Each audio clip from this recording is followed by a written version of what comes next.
यो देशका सम्पूर्ण शक्तिहरू एक ठाउँमा उभिँदा पनि हामीले खुट्टा कमाएनौं, हामी डराएनौं, हामी हल्लिएनौं, किनकि हामीलाई नागरिकको चेतनामाथि विश्वास थियो। एकपटक चुनाव त आओस् न अनि हामी देखाइदिन्छौं भनेर हामीले 84 कोरेका थियौं। नागरिकले सबै हेरेका हुन्छन्, हरेक गतिविधि जनताले हेरेका हुन्छन्। जनताको चेतनालाई कसैले चुनौती दिन्छन्, जनता नै खराब भयो कि भनेर चुनौती दिन्छन्। होइन, यदि त्यस्तो हुन्थ्यो भने अघिल्लो चुनावमा हामीलाई 20-21 सीट होइन एकैपटक 2/3 दिन सक्थे जनताले। तर अघिल्लो चुनावमा जनताले के भने यी नयाँहरूलाई एकपटक हेरौं ताकि यिनीहरू नमात्दिउन्, त्यति मात्र सिट दिउँ र पुरानाहरूलाई सच्चिने अवसर दिने गरी यिनीहरूलाई पनि निमेटान नपारौं भनेर नागरिकले विवेकपूर्ण ढंगले मतदान गरे। तर नागरिकको त्यो विवेकलाई 2/3 पाएको सरकारले चुनौती दियो। शक्ति प्राप्त गरिसकेपछि आँखामा जुन पट्टी आउँछ अब त्यो पट्टी हामीले खोल्न सक्नुपर्छ। नत्र पुराना राजनीतिक दललाई नेपाली जनताले 34, 35, 36 वर्षमा कुरे, तपाई हामीलाई 36 महिना 36 दिन पनि कुर्नेवाला छैनन्। यो कुरा निर्धक्क हुनु होला, किनकि जनता अब्बल चेतनामा आएको छ। अब कानून निर्माताका रूपमा अब तपाईहरुको दौड स्वार्थ समूहहरुको घर घरमा होइन। गुट बनाएर कांग्रेस एमालेलाई जितिदैन साथी हो, कुनै गुट बनाउनु पर्दैन। घण्टीका मुनि सबै हटाउन सक्छौं, घण्टीसँग त्यति धेरै ताकत छ, कहीँ गुट बनाउनु पर्दैन। र आफ्नो पोजिसन के हुन्छ, म कहाँ हुन्छु, मलाई के हुन्छ, पार्टीमा मेरो हैसियत के हुन्छ, संसदमा मेरो हैसियत के हुन्छ, सरकारमा मेरो हैसियत के हुन्छ, यो म केन्द्रित राजनीतिबाट बाहिर उठ्न सकिएन र देश केन्द्रित राजनीति गर्न सकिएन भने हाम्रो हविगत पुराना राजनीतिक दलका नेताहरू भन्दा पनि बत्तर हविगत हुन्छ। यो कुरा म तपाईलाई डे 1 मा बताउन गइरहेको छु। त्यसकारणले आफूलाई सेन्टरमा राख्ने होइन। राजनीति आजसम्म त्यस्तै भयो, सहमति त गर्ने, राष्ट्रिय सहमति गरे जस्तो भन्दै, राजनीतिक सहमति गरेको छ भन्दै विभिन्न सहमतिहरूमा नेताहरूले आफआफ्नो ठाउँ सुरक्षित राखे, पार्टीहरूले आफआफ्नो ठाउँ सुरक्षित राखे। तर देशलाई सुरक्षित राख्ने हो कि होइन, देशलाई केन्द्रमा राखियो कि राखिएन, त्यो महत्त्वपूर्ण कुरा हो। यतिखेर देश केन्द्रमा छ, देशले देखेको सपना हामीले पूरा गर्ने हो। तपाईको र मेरो मन्त्री प्रधानमन्त्री बन्ने सपनाको भारी यो देशले, यो समाजले बोक्दैन। मेरो सपनाको भारी बोक्नको लागि यो समाज बाध्य छैन, तर यो समाजको सपनाको भारी तपाई हामीले बोक्ने हो। त्यसका लागि तपाई हामीलाई मत दिएर पठाएका हुन्। सामान्य कुरा होइन। यहाँ शहीदकी आमा छिन्, ध्यान दिनु होला। कुनै पनि बिचौलियासँग साँठगाँठ गर्नुभन्दा, एक कप चिया खानुभन्दा अगाडि, उसको एक घुटको पानी खानुभन्दा अगाडि शहीदकी आमालाई सम्झिनु होला। आफ्नो छोरो चढाएर संसद छिरेकी छिन् शहीदकी आमा। सामान्य कुरा होइन। यो देशमा बिचौलियागिरी बिगबिगी छ। मैले छोटो समयको राजनीतिमा जुन देखेँ त्यो अनुभव तपाईलाई सुनाउँदैछु। तपाईहरुलाई विचलित बनाउन, तपाईलाई प्रभावित बनाउनको निमित्त मानिसहरू दौडन्छन्। देशको परिस्थिति यस्तो छ कि सरकार बनेको बेलुकाबाट एउटा समूह सरकार ढाल्न सक्रिय रहन्छ। बनेको दिनबाट प्रत्येक पटक हामीले अभूतपूर्व जनमत प्राप्त गरेका छौं। त्यो अभूतपूर्व जनमत प्राप्त गरेसँगै अब यिनीहरू बीच फाटो ल्याउन सकिन्छ कि भनेर ठाउँ ठाउँबाट प्रयास भएको तपाईहरु हेर्नुहुन्छ होला नि। समाचार भित्रका नियतहरू पनि हेर्न सकिन्छ नि कहिलेकाहीँ त। त्यस्ता ठाउँबाट हामी बच्नुपर्छ। हामीलाई फुटाउने, हामीलाई गिराउने, हामीलाई गरद गराउनेहरूको बिगबिगी छ। हामी विरुद्ध पनि धेरै मत आएको छ नि, लाखौं भोट छ नि, जसले हामीलाई भोट दिएनन्। अन्य विभिन्न नेताहरू छन्। प्रतिपक्षीको कमी रहँदैन, विरोधीहरूको कमी रहँदैन। फरक यति हो कि हामी कति बलियो छौं। आफू बलियो हुनुपर्छ, अरूलाई दोष लगाएर अर्काले फुटायो, अर्काले शक्ति गर्यो, विदेशीको चाल, उसको चाल, यसको चाल, यस्ता शब्दहरूलाई अब हामीले मेटाउनुपर्छ। यो कसैको चाल होइन।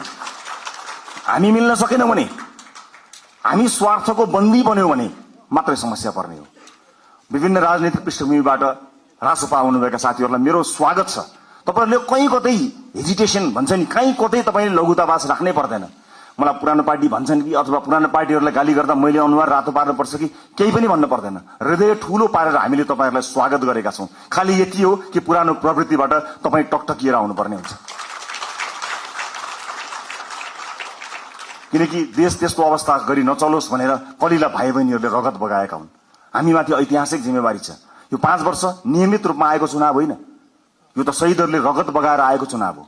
यहाँ जथाभावी अभिव्यक्ति दिने, यसलाई मनोरञ्जनको विषय बनाउने र हल्का खुलफुलका रूपमा प्रस्तुत हुने छुट कसैलाई पनि छैन, मलाई पनि छैन। हामी देखिरहेका छौं। तपाई हाम्रा गतिविधिहरू नागरिकले हेरिरहेका छन्। भोट दिएका जनताको शिर झुक्ने काम कसैको कुनै अभिव्यक्तिबाट, कुनै क्रियाकलापबाट हुनु हुँदैन। प्रत्येक भोटको इज्जत हुनुपर्छ। हो, सञ्चार माध्यममा बोल्न रमाइलो लाग्छ, आफ्नो बारेमा समाचार आउँदा रमाइलो लाग्छ, आफ्नो बारेमा वाहवाही हुँदा रमाइलो लाग्छ। सञ्चारकर्मी साथीहरू पनि यही समाजका साथीहरू हुन्, उनीहरू मित्र हुन्। उनीहरूले कहिलेकाहीँ आफ्नो पक्षमा राम्रा कुरा लेखिदिँदाखेरि तपाईँले दिने अभिव्यक्तिले पहिले के सम्बन्धमा के प्रभाव पारेको छ त्यो कुरा याद नगरिकन तपाईँले जस्ता किसिमका हल्का फुल्का अभिव्यक्ति दिनुभयो भने देशलाई दीर्घकालीन रूपमा असर गर्न सक्छ। अब तपाईँ हिजोको मान्छे होइन, अब जिम्मेवार सांसद हो, जिम्मेवार राजनीतिकर्मी हो, जिम्मेवार प्रतिनिधि सभाको सदस्य हो। त्यसकारणले आफ्नो भूमिका परिवर्तन भएको छ। होइन जो कोहीलाई म अभियन्तै हुँ भन्ने लाग्छ, अझै पनि पुरानो पेसाकर्मी हुँ जस्तो लाग्छ, जो कोहीलाई म हिजोकै जस्तै भनौँ न यति जिम्मेवार नभए पनि सार्वजनिक अभिव्यक्ति जस्तो दिन्थेँ त्यस्तै दिन्छु जस्तो लाग्छ भने you are more than welcome to leave this. तपाईँहरू सांसदको भूमिकाबाट बाहिर जान सक्नुहुन्छ, केही पनि फरक पर्दैन। तर होइन अब म जिम्मेवार हुँ, अब मेरो भूमिका फेरिएको छ। यो देशका कानुनहरू मैले फेर्नु पर्नेछ, कानुनहरूमा संशोधन ल्याउनु पर्नेछ, नयाँ कानुनहरू ल्याउनु पर्नेछ। मलाई मत दिएका जनताको घर घरमा खुसियाली आउनु पर्नेछ र मलाई मत दिएका जनताको चुलो बोल्नु पर्नेछ। मलाई मत दिएका जनतालाई प्रभाव पर्नु पर्नेछ। उनीहरूले मैले जस्तै अस्पतालमा उपचार गर्न जाँदा बेड पाउनुपर्छ, कसैको सोर्स बिना भन्ने कुराको महसुस तपाईँलाई हुनुपर्छ। म तपाईँलाई अनुरोध गर्न चाहन्छु, सक्नुहुन्छ भने सकेसम्म आफूलाई सरकारी अस्पतालमा उपचार गराउनुहोस्। सक्नु भएन, इमर्जेन्सीको बेलामा मैले भनेको छैन, सक्नुहुन्छ सरकारी अस्पतालमा आफूलाई उपचार गराउनुहोस्। सरकारी सेवालाई चुस्त बनाउने हो। जनताका छोराछोरीहरूलाई जुन अप्ठ्यारो पर्छ तपाईँले मात्र सुविधा प्राप्त गर्नु कि जायज होइन। सक्नुहुन्छ भने म बाध्यताकारी तपाईँलाई भन्दिनँ, महसुस गर्न सक्नुपर्छ। र अर्को महत्त्वपूर्ण कुरा म यहाँलाई बताउँछु, राष्ट्रपा स्थापना भएको 3.5-4 वर्ष पनि भएको छैन। यसबीचमा हामी विभिन्न पृष्ठभूमिका साथीहरू जोडिएका छौँ। राष्ट्रपाभित्र देशको अनुहार छ। अहिले जोडिएका साथीहरू यो देशको अनुहार, यही समाजबाट हामीले प्राप्त गरेका अनुहारहरू हो। हामीभित्र कसैको विवाद पनि होला, कसैको उच्च छवि पनि होला, कसैको सामान्य किसिमको सार्वजनिक जीवन होला, कसैको उच्च किसिमको सार्वजनिक जीवन होला। जे जस्तो भए तापनि एउटा कुरा आज मैले साथीहरूलाई राखेर स्पष्ट के बताउनु पर्छ भने सरकार 2 तिहाईको छ, संख्या घट्ला अथवा सरकार बहुमतमा रहन्छ, संख्या घट्ला, अल्पमतमा पर्ला भन्ने कुराको परवाह नगरिकन राष्ट्रपाले जन्मदेखि आफ्नो विधानमा स्थापित गरेको राइट टु रिकलको व्यवस्थालाई यसपटक कडाइका साथ लागू गर्नेछ।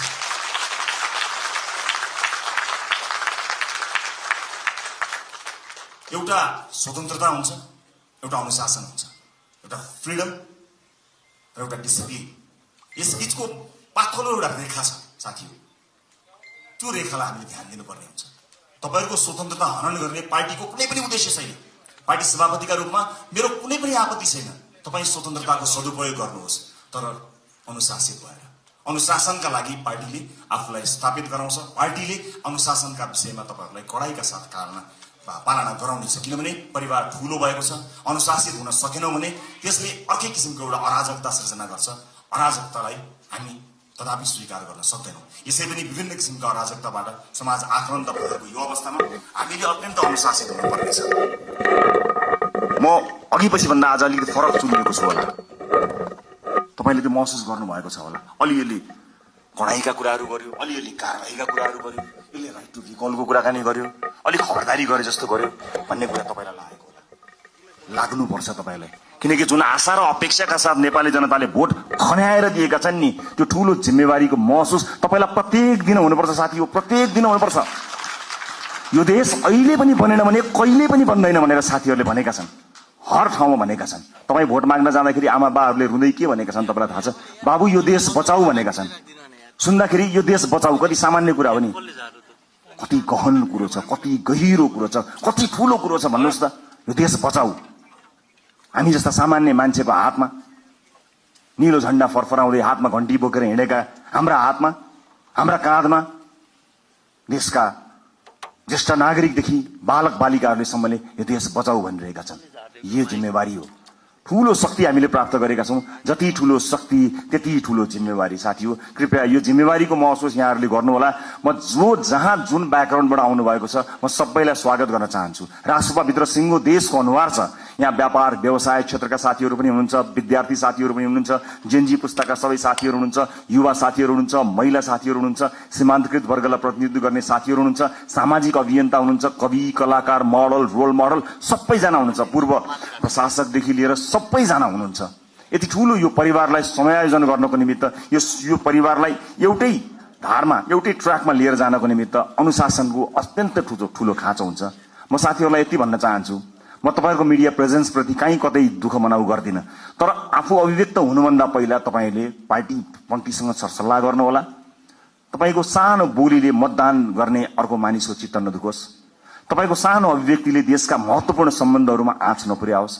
देशका कयौं गहन विषयहरू हुन्छन्, अर्थतन्त्र लगायतका विषयहरूमा तपाईका हल्का टिप्पणीहरूले हामीप्रतिको आशा निराशामा बदलिन सक्छ। त्यसकारणले मैले एउटा अभिभावककै हिसाबले तपाईहरुलाई सचेत गराउन खोजेको हुँ। आजको यो भेटघाट कार्यक्रममा उपस्थित सम्पूर्ण साथीहरू, रासोपा परिवार विशाल परिवार भएको छ। यो सँगसँगै नेपाली नागरिकले हामीलाई ठूलो अभिमत दिनुभएको छ। यसको जगेर्ना गर्नु तपाई हाम्रो कर्तव्य हो। अब संसदको सेसन चले भन्दा बाहेक तपाईहरुको भेट जनतासँग हुनुपर्नेछ। आफ्नो निर्वाचन क्षेत्रमा निरन्तर खट्नु होला। तपाईको निर्वाचन क्षेत्रमा कुनै पनि मान्छेले दुःख पायो भने त्यसको सम्पूर्ण जिम्मेवारी तपाईको हुनेछ, किनकि तपाईलाई उसले जिताएर पठाएको हो, आफूले सुख पाउँछु भनेर पठाएको हो। तपाईलाई सुख दिन होइन, तपाईका माध्यमबाट मैले र मेरो परिवारले सुख पाउँछ होला भनेर तपाईलाई भोट दिएर पठाएको। त्यसकारणले ठूला ठूला हल या ठूला ठूला विदेशी कार्यक्रमहरूको सेमिनारमा होइन, ती गाउँ टोल बस्ती चिया चौतारोहरूमा आफ्ना सांसदहरूलाई देख्न चाहन्छु।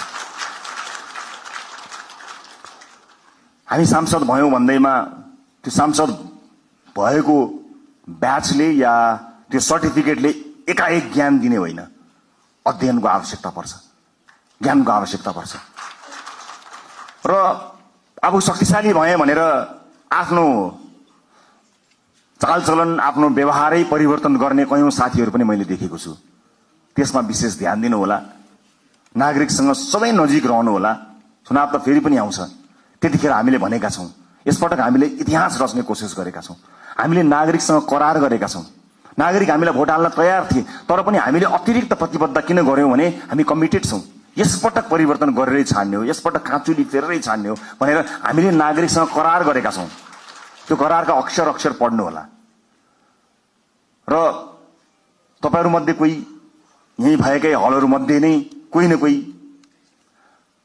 मन्त्रालय सम्हाल्ने साथीहरु हुनुहुन्छ, तर कृपया मन्त्री बनाइदिनुस् भनेर या मिडिया ट्रायलमा म फलानु मन्त्री भनेर त्यस्तो चीजलाई बन्द गरिदिनु होला। किनभने अहिलेसम्म केही पनि थाहा छैन। पार्टीले क्याबिनेटमा कसलाई पठाउँछ भन्ने कुराको निर्णय आज यतिखेर तपाईसँग उभिँदासम्म हामीले गरेका छैनौं। पार्टीले सही निर्णय गर्छ, कसैलाई तपाईले भन्नु पर्दैन। हामीलाई थाहा छ, तपाईहरुको विज्ञता थाहा छ, तपाईहरुको क्षमता थाहा छ। कयौं साथीहरु देखिएको गर्नुहुन्छ, कयौं साथीहरु छेकिएको गर्नुहुन्छ। पार्टीले छेकिएका साथीलाई पनि हेरिरहेको छ।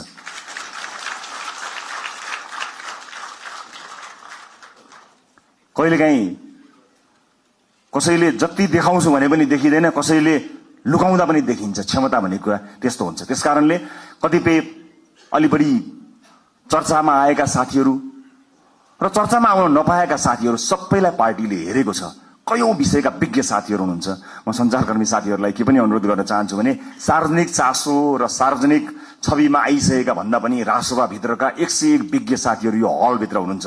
अलिकति क्यामेरालाई फोकस गर्नुभयो, अलिकति tilt down tilt up left right गर्नुभयो भने यो हल भित्र 101 विज्ञ साथीहरू हुनुहुन्छ है साथीहरू। त्यसकारणले आम नागरिकलाई ती साथीहरू बारे पनि जानकारी दिदिनु होला है।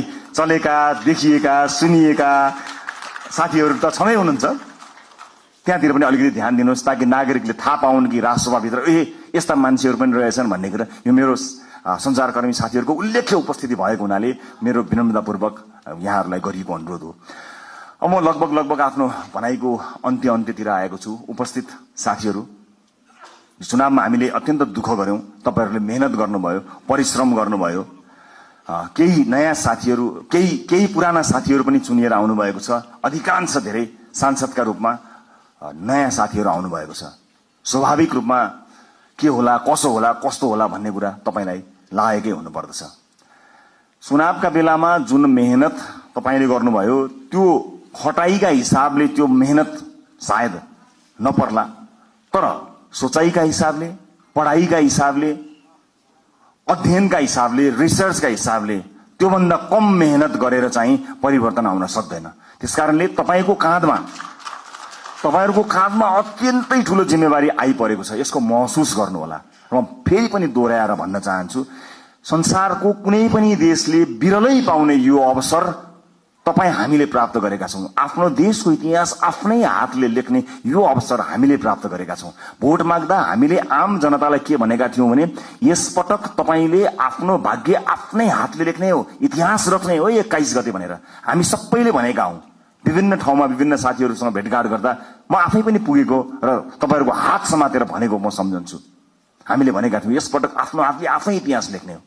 आज म तपाईलाई यो हलभित्र भनिरहेको छु, साथी हो, यो देशको भविष्य कस्तो लेख्ने तपाईको हातमा छ, मात्र तपाईको हातमा छ, अरु कसैको हातमा छैन। जनताले दिए तपाईलाई, ल लेखा हाम्रो भविष्य, ल रोका हाम्रा छोराछोरीलाई विदेश जानबाट, ल सृजना गर रोजगारी, ल बनाऊ बाटोघाटो, ल पुर्याऊ बिजुली, देऊ शिक्षा, देऊ स्वास्थ्य। जनताले आफ्नो गर्ने काम गरे, तपाईको काँधमा आएको छ।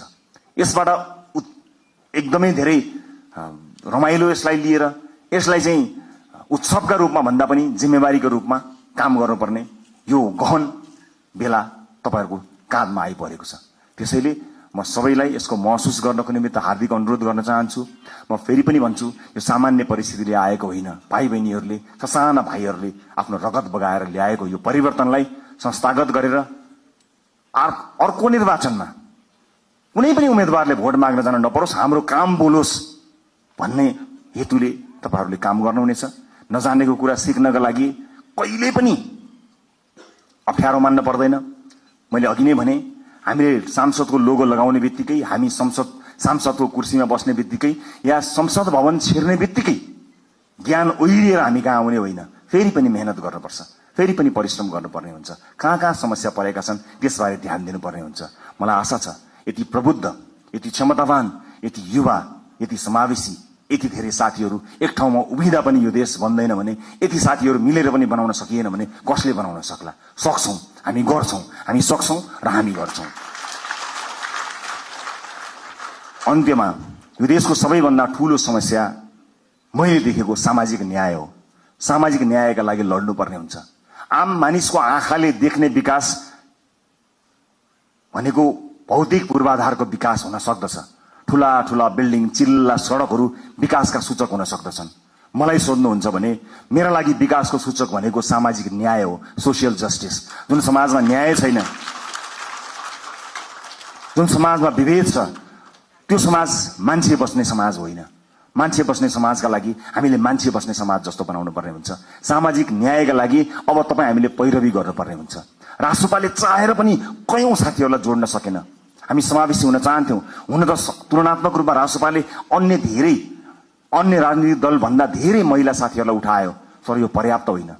म दुःखका साथ क्षमा याचना गर्दै भन्छु, हाम्रो पार्टीभित्र राई लिम्बू समुदायको प्रतिनिधित्व यो पालि प्रतिनिधित्व सभामा हुन सकेन। सभापतिका हिसाबले म क्षमा माग्न चाहन्छु र म विश्वासका साथ भन्न चाहन्छु आगामी दिनमा समावेशिताको यो महत्वपूर्ण कડીलाई प्राथमिकताका साथ अगाडि राखेर अगाडि बढ्नेछौं। म विश्वास दिलाउन चाहन्छु। यही हलबाट तपाईहरु भोलि मन्त्रीका रूपमा आसीन रहनुहोला। म तपाईलाई स्पष्ट पार्न चाहन्छु, तपाईले शक्ति आर्जन गरेर भोलि बजेटमा आफ्नो क्षेत्रमा बजेट सोरेर लानुभयो, कर्णालीलाई रुवाउनु भयो, मधेसलाई रुवाउनु भयो, सुदूरपश्चिमलाई रुवाउनु भयो भने त्यो विकास होइन।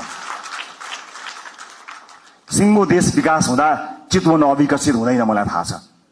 त्यसकारणले हाम्रो ध्यान सिङ्गो देशको विकासमा जाने हो, क्षेत्रगत कुरामा होइन। यद्यपि कतिपय क्षेत्रहरू अत्यन्त संवेदनशील हुन्छन्, कतिपय चीजहरू महत्त्वपूर्ण हुन्छन्। जिल्लामा कतिवटा पुल बने, मैले कतिवटा पुल लिएर गएँ, मैले कति किलोमिटर बाटो आफ्नो क्षेत्रमा पिच गरेँ भन्ने कुराले तपाईलाई कीर्तिमानी बनाउँदैन। मैले अघि भने जस्तै कर्णालीमा बाटो पुग्यो कि पुगेन, कर्णालीमा अस्पताल बन्यो कि बनेन, कर्णालीमा सुत्केरी आमाले बाटोमा मृत्युवरण गर्न पर्यो कि परेन, मधेसमा भित्री मधेसमा शिक्षाको उज्यालो पुग्यो कि पुगेन, स्वच्छ खानेपानी पुग्यो कि पुगेन, बालबालिकाहरूले पोषण पाए कि पाएनन्, विकासको सूचक यो हो।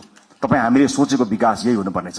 अर्को पटक मैले चुनावमा बाटो लगिन भने, मैले अर्को पटक चुनाव जित्दिन भनेर तपाईँ आजदेखि लाग्नुभयो भने मैले फेरि पनि राइट टु रिकलको व्यवस्थाको बारेमा सम्झना गराउनु पर्ने हुनेछ। साथी हो, एउटा चुनावबाट अर्को चुनावका लागि होइन, एउटा पुस्ताबाट अर्को पुस्ताका लागि लडेका हौ हामी। अर्को चुनाव जितौं नजितौं त्यो सरकारको विषय भएन, तर अर्को पुस्ताले हार्नु हुँदैन साथी हो। धेरै पुस्ताले हारिसकेपछि हामी एउटा आशा अपेक्षाको दियो बाल्न सफल भएका छौं। यसलाई निभ्न नदिनु होला। सभापतिका रूपमा म तपाईहरुसँग सँगै सधैँ छु। म लोकतान्त्रिक पद्धतिलाई विश्वास गर्छु। वर्तमान व्यवस्था, वर्तमान संविधानप्रति प्रतिबद्ध छु। शासकीय स्वरूपमा सामर्थ्य पुग्दा केही न केही सुधार चाहिएको छ भन्ने कुराको हामीलाई हेक्का छ, तर वर्तमान व्यवस्था, वर्तमान परिवर्तन, वर्तमान संविधानप्रति हाम्रो प्रतिबद्धता डगमगाएको छैन, डगमगाउनेवाला पनि छैन र यहाँहरूले पनि त्यसलाई डगमगाउन दिनुहुने छैन भन्ने मैले विश्वास लिएको छु। इतिहास रचनामा एउटा मान्छे, एउटा नेताको हात हुँदैन, एउटा पार्टीको हात हुँदैन। इतिहासको कालखण्डदेखि यहाँसम्म विभिन्न पुराना राजनीतिक दल र नेताहरूले त्याग र तपस्या गरेर आज हामीलाई यो दिन ल्याउनु भएको छ। उहाँहरूका कयौं व्यक्तित्वहरूप्रति हाम्रो प्रश्न हो, तर इतिहासले उहाँहरूले दिनुभएको योगदानलाई नजरअन्दाज गर्ने, त्यसलाई अपमानित गर्ने हक हामी कसैलाई पनि छैन। म ससम्मान इतिहासमा उहाँहरूले दिनुभएको योगदानका लागि उहाँहरू सबैलाई स्मरण गर्न चाहन्छु। पुराना राजनीतिक दल, पुराना सम्पूर्ण नेतागणहरूलाई म यही मञ्चबाट धन्यवाद दिन चाहन्छु र म यति भन्न चाहन्छु, इतिहास तपाईले लेख्नुभयो, भविष्य हामी बनाउँछौं। हाम्रा अभिव्यक्तिहरूमा कुनै पनि राजनीतिक दल र विपक्षीहरूप्रति कटाक्ष भयो भने त्यो अनर्थ हुन जानेछ। आज विजयको उन्मादमा हाम्रा समर्थक साथीहरूले विजयी भएका कारण, अत्यधिक मत आएका कारण विपक्षीहरूप्रति विभिन्न माध्यमहरूमा, सञ्चार माध्यम लगायत सार्वजनिक माध्यमहरूमा जुन ढंगले अभिव्यक्ति दिइरहनु भएको कता कता देखिएको छ, त्यो कदापि स्वीकार्य छैन। विजेता हुनुको अर्थ जिम्मेवार हुनु हो, विजेता हुनुको अर्थ छाडा हुनु होइन। विजेता हुनुको अर्थ विपक्षीहरूलाई कटाक्ष गर्ने अधिकार प्राप्त गर्नु होइन, त्यो लोकतन्त्रको चरित्र होइन। त्यसकारणले हामीलाई माथि धेरै आरोप लागेको छ। आज तपाईहरु सबैलाई साक्षी राखेर म यो आरोपलाई खण्डन गर्ने जिम्मेवारी तपाईहरुको काँधमा पनि बाँड्न चाहन्छु कि रासोपालाई प्राय अराजक छन्, रासोपा समर्थकहरू अत्यन्त धेरै असहिष्णु छन्, सामाजिक सञ्जालमा गाली गलौजमा उत्रन्छन्, व्यक्तिगत गाली गलौजमा उत्रन्छन्, छुनै हुँदैन, बोल्नै हुँदैन, गाली गरिहाल्छन्। त्यस किसिमको एउटा छवि बनेको छ। म सम्पूर्ण समर्थक साथीहरूलाई बताउन चाहन्छु, अब त्यसबाट बाहिर निस्कनुपर्छ। रासोपाले प्रशिक्षण गर्न पाएको छैन। 3 वर्षमा आक्रमण झेल्दै आएको रासोपाले आफ्ना सदस्य साथीहरूलाई राम्रोसँग प्रशिक्षित गर्न पाएको छैन। तर यही समाजका पात्रहरू भएको हुनाले तपाईले समाजका विभिन्न तह र तबकामा लिनुभएको प्रशिक्षणले तपाईको व्यक्तिगत आचरणलाई देखाउँछ। त्यसकारणले सम्पूर्ण रासोपा समर्थक साथीहरूलाई म जिम्मेवार भएर अभिव्यक्त हुन सामाजिक सञ्जाल, सामाजिक प्लेटफर्महरूमा, सार्वजनिक प्लेटफर्महरूमा अत्यन्त जिम्मेवार भएर प्रस्तुत हुनको लागि अनुरोध गर्न चाहन्छु। यो रासोपाले जितेको होइन, यो देशले जितेको हो। हामीले प्रमाणित गर्नुपर्नेछ। रासोपाको माध्यमबाट देशले जितोस् भनेर आम नागरिकले हामीलाई भोट दिएका हुन्। त्यसकारणले यो जित केवल रासोपा समर्थक, रासोपा भोटरको मात्र होइन, यो जित सम्पूर्ण देशको हुनुपर्नेछ। त्यसका लागि तपाईँ हामीले काम गर्नुपर्नेछ। अबको 5 वर्ष सहज हुनेवाला छैन। हिजोका सांसदहरूको जस्तै गतिविधि या हिजोका मन्त्रीहरूको जस्तै गतिविधि र तिनै निरन्तर त्यही चिजको निरन्तरता यो हो भन्ने जो कोहीलाई परेको छ भने कृपया त्यो होइन। अति संवेदनशील समयमा अत्यन्त धेरै मेहनत गर्नुपर्ने समयमा हामी उभिएको हुनाले फेरि पनि तपाईहरुलाई मेहनतका साथ अगाडि बढ्नको लागि म हार्दिक अनुरोध गर्न चाहन्छु। अन्त्यमा निर्वाचन जित्नका लागि पार्टीका विभिन्न तह र तबकामा रहेर काम गर्नुहुने सम्पूर्ण साथीहरूलाई म धन्यवाद दिन चाहन्छु। समानुपातिक साथीहरूलाई कतिपय मानिसहरूले तिमीहरू त समानुपातिक हौ, प्रत्यक्ष होइनौ भनेर अलिकति फरक ढंगले हेर्न खोजेको देखिन्छ। म त्यसलाई विभेद भन्छु। म त्यस्ता विभेद पार्टीभित्र नहोस् भन्ने चाहना राख्न चाहन्छु। चाहे प्रत्यक्षमा रहेका हुन्, चाहे समानुपातिकमा रहेका हुन्, सबैले आफ्नो भूमिका र जिम्मेवारी निर्वाह गरेका छन्। कतिले चुनाव जित्नका लागि भूमिका निर्वाह गरे भने अब संसदमा गएर ती साथीहरूले आफूलाई अझ बढी अब्बल प्रमाणित गर्नुहुनेछ।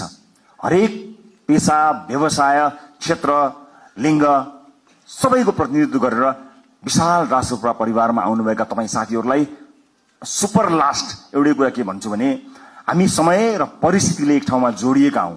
हामी यो राजनीतिक दल थिएन, हामी यहाँ गोलाकार हुने थिएनौं भने अलग किसिमका मानिसहरू थियौं। हाम्रा साथीभाइ अलग थिए, हाम्रो संगत अलग थियो, हाम्रो काम अलग थियो, हाम्रो पेशा अलग थियो। तर परिस्थितिले हामीलाई यहाँ हामीलाई जोडेको हो।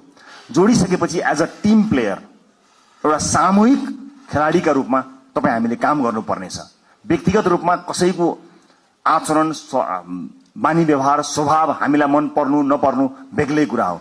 तर यतिखेर हामीले हेर्ने भनेको देशको संविधान हो, संसदको नियमावली हो, पार्टीको विधान हो। तपाईलाई व्यक्तिगत जीवनमा जुन किताब पढ्न मन लाग्छ पढ्नुहोस्, तर हामीले पढ्ने यिनै किताबहरू हुन्। यिनै किताबभित्र हामी एकबद्ध भएर देशको संविधान मानेर, पार्टीको विधान मानेर, विभिन्न नियमावलीको अधीनमा रहेर एकै ठाउँमा एउटा टिम भएर काम गर्नुपर्नेछ। त्यसकारणले व्यक्तिगत इच्छा आकांक्षा, व्यक्तिगत लाइक डिसलाइक, व्यक्ति मन पर्ने मन नपर्ने कुराहरू गौण रहन्छन्। मैले अघि पनि भने तपाईको चाहना, तपाईको सपनाको भारी यो देशले बोक्ने होइन, वर्षौंदेखि यो देशले देखेको सपनाको भारी तपाईँ हामीले मिलेर बोक्ने हो। कयौं व्यक्तिगत जीवनमा मन नपरेका साथीहरू पनि कता कता घुम्दै फिर्दै यहीँ आएर ठोकिएका पनि हुन सक्दछौं। यतिखेर हामीले आफ्नो विवेकको अत्यधिक प्रयोग गरेर मुलुक र जनताप्रति वफादार, इमानदार र जिम्मेवार भएर काम गर्नुपर्नेछ। म यहाँहरूको सुखद राजनीतिक भविष्यको शुभकामना अभिव्यक्त गर्न चाहन्छु। फेरि पनि निर्वाचनलाई यति ठूलो परिणाममा ल्याउनका लागि काम गर्नुहुने पार्टीका अग्रकम्तीमादेखि अन्तिम पंक्तिसँग काम गर्नुभएका सम्पूर्ण साथीहरूलाई धन्यवाद दिन चाहन्छु। मतदाता साथीहरूलाई धेरै धेरै धन्यवाद दिन चाहन्छु। यो देशका निजी